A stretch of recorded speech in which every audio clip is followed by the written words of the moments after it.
Araw-araw na mga salita ng Diyos. Maraming opinyon tungkol sa pamantayan ng Diyos sa pagpapasya sa kahihinatnan ng mga tao. Dahil nag-aalala ang bawat tao sa sarili nilang kahihinatnan, alam ba ninyo kung paano pinagpapasyahan ng Diyos ang kahihinatnang iyan? Sa anong kaparaanan tinutukoy ng Diyos ang kahihinatnan ng isang tao? Bukod pa riyan, anong uri ng pamantayan ang ginagamit niya upang mapagpasyahan ito? Kapag kailangan pang pagpasyahan ang kahihinatnan ng tao, ano ang ginagawa ng Diyos para ihayag iyon? Mayroon bang nakakaalam?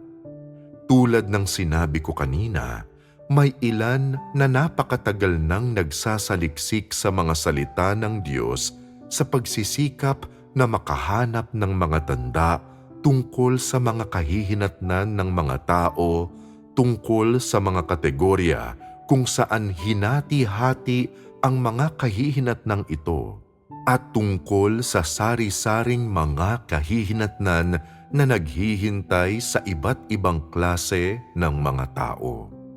Umaasa rin silang malaman kung paano ipinapataw ng salita ng Diyos ang mga kahihinatnan ng mga tao, anong uri ng pamantayan ang ginagamit niya, at kung paano niya talaga ipinapasya ang kahihinatnan ng isang tao. Gayunman, sa huli, hindi nahanap ng mga taong ito ang anumang mga sagot kailanman. Sa totoo lang, napakakaunti ng nasabi tungkol sa mga pagbigkas ng Diyos. Bakit nagkagayon? Hanggat hindi pa inihahayag ang mga kahihinatnan ng mga tao, ayaw sabihin ng Diyos kanino man ang mangyayari sa huli. Ni ayaw niyang ipaalam ng maaga kanino man ang kanilang hantungan dahil ang paggawa niyon ay walang anumang pakinabang sa sangkatauhan.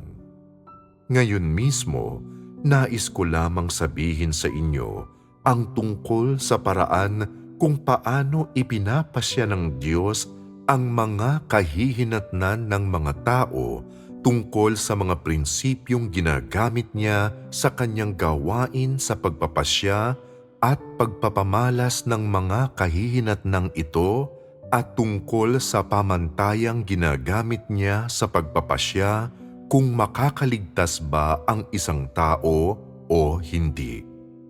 Hindi ba ito ang mga tanong na labis ninyong ipinag-aalala? Kung gayon, paano naniniwala ang tao na ang Diyos ang nagpapasya sa mga kahihinatnan ng mga tao? Binanggit ninyo ang ilang bahagi nito ngayon lamang. Sinabi ng ilan sa inyo na may kinalaman ito sa tapat na pagganap ng isang tao sa tungkulin at paggugol para sa Diyos. Sinabi ng ilan na tungkol ito sa pagpapasakop at pagpapalugod sa Diyos. Sinabi ng ilan na ang isang dahilan ay ang magpasakop sa mga pagsasaayos ng Diyos, at sinabi ng ilan na ang mahalaga ay magpakumbaba. Kapag isinagawa ninyo ang mga katotohanan ito, at kapag nagsasagawa kayo alinsunod sa mga prinsipyo na pinaniniwalaan ninyong tama, alam ba ninyo kung ano ang iniisip ng Diyos?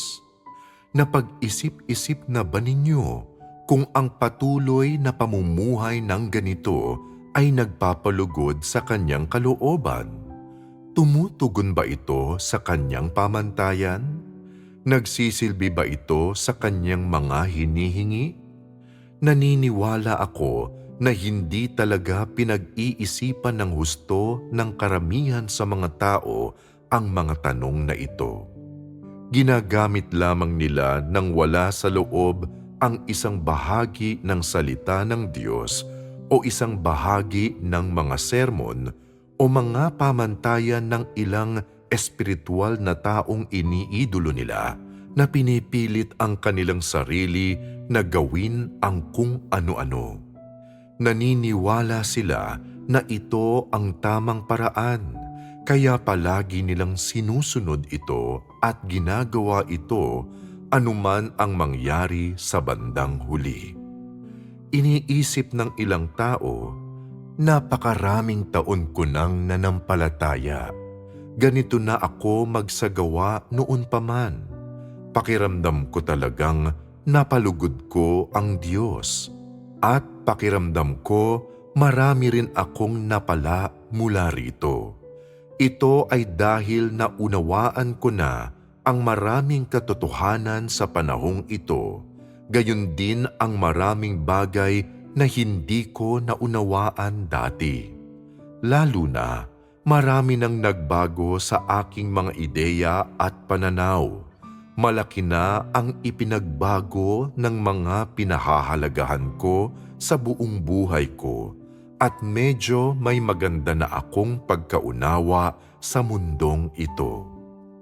Naniniwala ang gayong mga tao na ito ay isang pag-aani at na ito ang huling resulta ng gawain ng Diyos para sa sangkatauhan.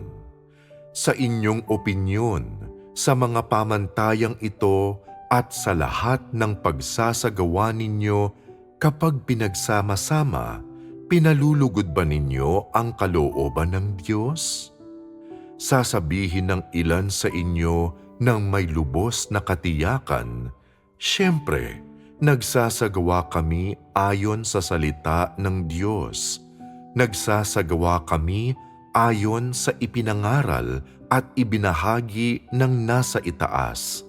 Lagi naming ginagawa ang aming mga tungkulin at palagi naming sinusunod ang Diyos at hindi namin siya iniwan kailanman."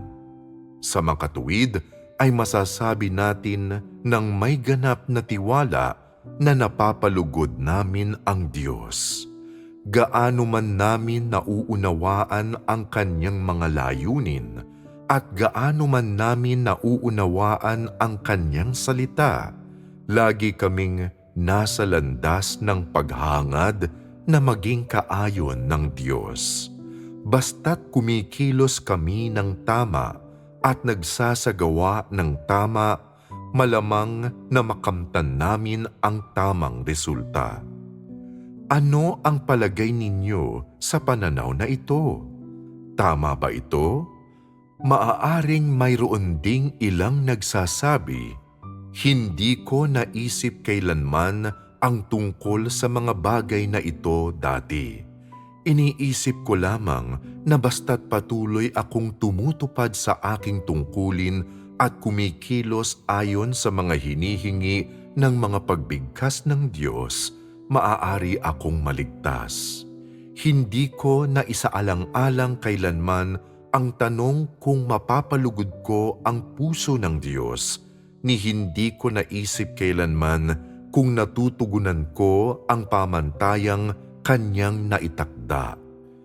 Yamang walang nasabi o naibigay na anumang malilinaw na tagubilin sa akin ang Diyos, naniniwala ako na basta't patuloy akong gumagawa at hindi ako tumitigil, malulugod ang Diyos at hindi siya dapat gumawa ng anumang karagdagang mga hinihingi sa akin. Tama ba ang mga paniniwalang ito? Para sa akin, ang paraang ito ng pagsasagawa, ang paraang ito ng pag-iisip, at ang mga pananaw na ito ay pawang may kasamang mga kathang-isip, gayon din ng kaunting pagkabulag. Marahil ay medyo nasisiraan ng loob ang ilan sa inyo dahil sa sinasabi kong ito, at iniisip ninyo, pagkabulag? Kung ito ay pagkabulag, napakaliit at walang katiyakan ang pag-asa naming maligtas at manatiling buhay, hindi ba? Sa ganitong paraan, Hindi mo ba kami binubuhusan ng malamig na tubig?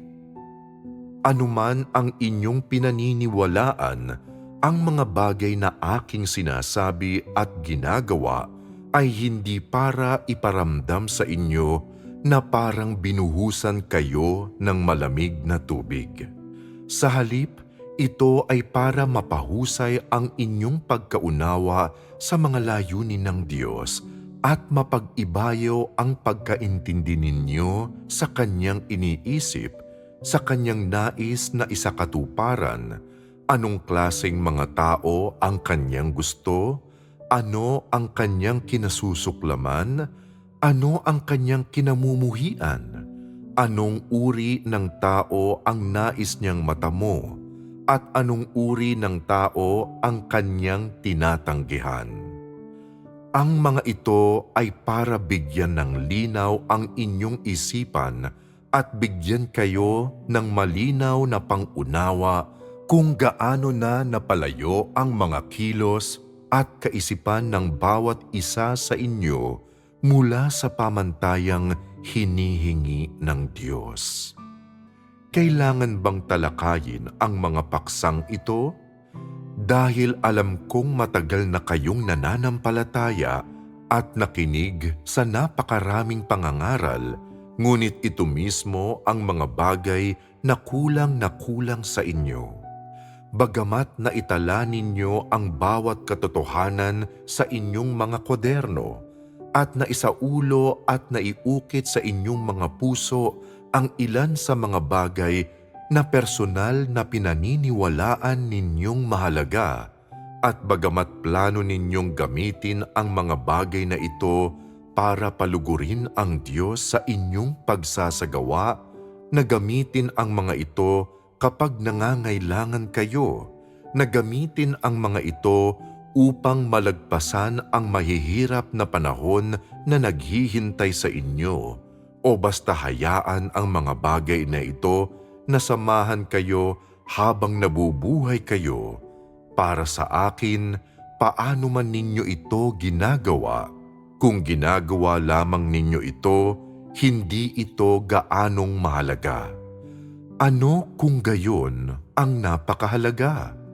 Iyon ay na habang ikaw ay nagsasagawa, kailangan mong malaman sa iyong kaibuturan ng may lubos na katiyakan kung lahat ng iyong ginagawa, bawat gawa, ay nakaayon sa nais ng Diyos o hindi, at kung ang lahat ng kilos ninyo, lahat ng iniisip ninyo, at ang mga resulta at layuning nais ninyong matupad ay talagang nagpapalugod sa kalooban ng Diyos at nagsisilbi sa Kanyang mga hinihingi.